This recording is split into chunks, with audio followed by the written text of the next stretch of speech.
కిలార్ రోషయ్య గారు, కేసినేని నాని లాంటి లీడర్ వైఎస్ఆర్సీపీలోకి రావడం అనేది ఎన్టీఆర్ కృష్ణా జిల్లాలో ఎలాంటి ఇంపాక్ట్ ఉంటుందనుకుంటున్నారు? ఈశ్వర్ గారు గుడ్ ఈవినింగ్. అలాగే విజయబాబు గారు, శ్రీనివాస్ గారికి నమస్కారం.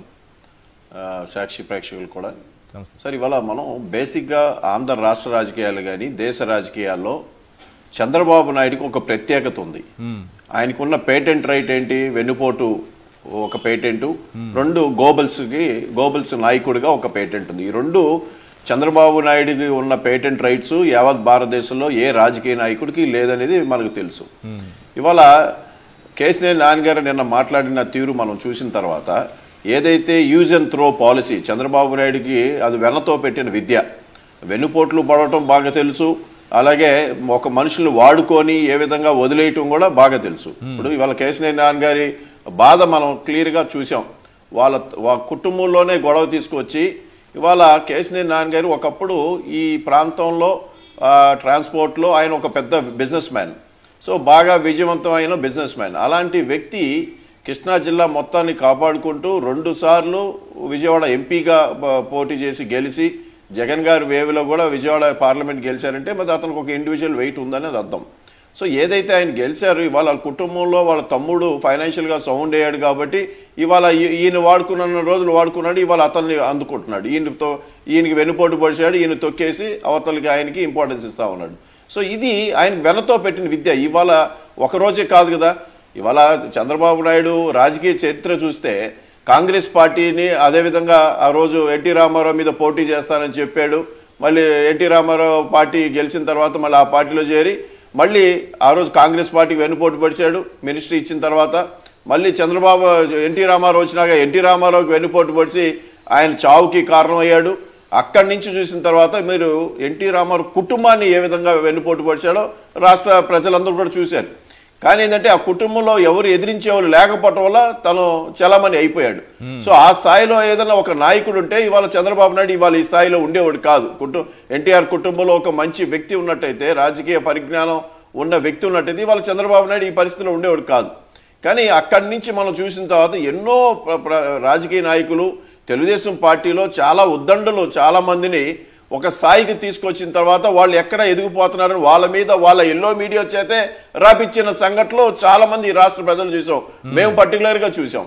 సో ఇది చంద్రబాబు నాయుడు వెనతో పెట్టిన విద్య. ఒక మనిషిని యూజ్ అండ్ త్రో వాడుకోవటం, మళ్ళీ వదిలేయటం, వాళ్ళ కుటుంబంలో ఆడుకోవటం, చేతకాకపోతే ఇంకా ఏదైనా చేస్తాడు. ఇవాళ కేసినేని నాని గారు నిన్న మాట్లాడిన మాటల్లో లోకేష్ గురించి కూడా పర్టికులర్ గా చెప్పాడు.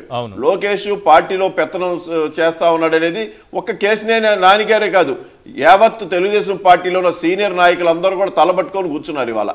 ఎందుకంటే ఆయన ఒక కౌంటర్ ఓపెన్ చేశాడు. ఎన్టీ రామారావు అప్పుడు చంద్రబాబు నాయుడు ఎట్లా సూట్ కేసులు కౌంటర్ ఓపెన్ చేశాడు, ఇవాళ తెలుగుదేశం పార్టీలో కూడా మళ్ళీ చంద్రబాబు నాయుడుకి ఈక్వల్ గా ఇంకో కౌంటర్ లోకేష్ పెట్టి ఇవాళ సూట్ కేసులు వాళ్ళందరికీ ఇస్తానంటూ నిజంగానే వాళ్ళ తెలుగుదేశం నాయకులు వాళ్ళందరి చోట మాట్లాడుతూ ఉన్నారు. సీనియర్ నాయకులు కేసినేని నాని మధ్య ఈ సూట్ కేసులు గొడవేనా ఈ లోకేష్ పెట్టింది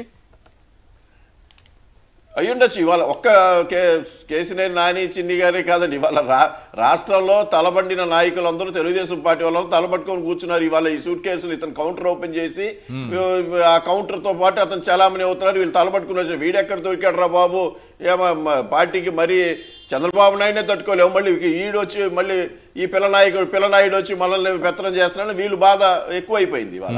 సో ఇవాళ కేసినేని నాని కుటుంబంలో చిచ్చు పెట్టి ఆ రోజు ఎన్టీ రామారావు చేశారు. ఆ తర్వాత మళ్ళీ రాజశేఖర రెడ్డి గారి బ్రదర్ వివేక గారి హత్య కేసులో వాళ్ళ కూతురు సునీతని ఒక పక్కన వాడుకొని ఇది చేస్తా ఉన్నాడు.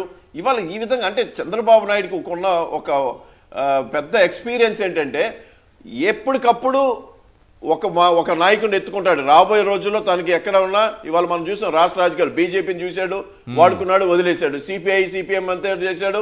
ఇవాళ లేటెస్ట్ పవన్ కళ్యాణ్ కూడా అంతే. రేపు పొద్దున వాడుకొని పవన్ కళ్యాణ్ని చివరికి ఏమి కాకుండా దెట్టు కాకుండా చేసే తత్వం ఇవాళ క్లియర్ గా కనబడుతుంది రాష్ట్ర రాజకీయాల్లో. మీరు చూడండి, పవన్ కళ్యాణ్ గారు మాట్లాడిన మాటలు ఒక సంవత్సరం నుంచి అడ్డకోలంగా రాష్ట్ర రాజకీయాల్లో ఎట్లా ఏ రాజకీయ నాయకుడు దేశ చరిత్రలో ఆ విధంగా మాట్లాడున్నాడు. కానీ ఆ విధంగా మాట్లాడించి యువతల వైసీపీ వాళ్ళు కూడా మాట్లాడించి వైసీపీకి యాంటీ చేసే తత్వంలో పవన్ కళ్యాణ్ చేత మాట్లాడించాడు. సో తను రేపొద్దున టీడీపీకి లబ్ధి పొందే విధంగా ఉపయోగించుకుంటా ఉన్నాడు. కానీ మాట్లాడిన నాయకుడిని ఏ ప్రజలు ఇది చేసుకోరు, యాక్సెప్ట్ చేయలేరు. సో పవన్ కళ్యాణ్ ఎవరికి జీరో అయిపోతాడు. సో ఇది చంద్రబాబు నాయుడుకు వెనతో పెట్టిన విద్య. ఇలాంటి యూజ్ అండ్ త్రో ప్రతిసారి ఎవరినొకరు పికప్ చేసుకున్నాడు. తన అధికారం కోసం ఏ స్థాయికైనా దిగజారుతాడు, వాళ్ళు కాలు పట్టుకుంటాడు, అధికారం వచ్చిన తర్వాత వాళ్ళని పక్కన లాగిపడేస్తాడు. ఇది ఫస్ట్ నుంచి చంద్రబాబు నాయుడుకి వెనతో పెట్టిన విద్య. ఇవాళ కేసీఆర్ ఒక లెక్క కాదు నిజంగా చెప్పాలంటే. వదిలేస్తారని చెప్పడానికి మాట్లాడిన మనకంటే బాగా అనుభవం బీజేపీకి బాగా అనుభవం ఉంటుంది. 2 సార్లు వాడుకొని వదిలేశారు వాళ్ళని. అవును, ఇప్పుడు కూడా మళ్ళీ అదే చేస్తా ఉన్నాడు ఇవాళ. ఎందుకంటే బీజేపీకి ఎంపీలని ఏ విధంగా ముందుకు పంపించాడు, తనకి బాగా దగ్గరగా ఉన్న వ్యక్తులు, ఫైనాన్షియల్ గా బాగా దగ్గరున్న వ్యక్తుల్ని బీజేపీలోకి పంపించి అక్కడి నుంచి ఏ విధంగా లబ్ధి పొందుతున్నాడో మనం చూస్తా ఉన్నాం. ఇవాళ రాష్ట్ర ప్రజలందరూ కూడా చూస్తా ఉన్నారు. అందుకని చంద్రబాబు నాయుడు ఒక విశ్వసనీయత లేని నాయకుడు. ఈ రాష్ట్రంలో ప్రజల్ని ఏ విధంగా మోసం చేయాలో తనకు మించిన నాయకుడు యావత్ భారతదేశంలో లేడు. అందుకని తెలుగుదేశం పార్టీ టీడీపీ కాదు, తెలుగు దుష్ప్రచారాల పార్టీ.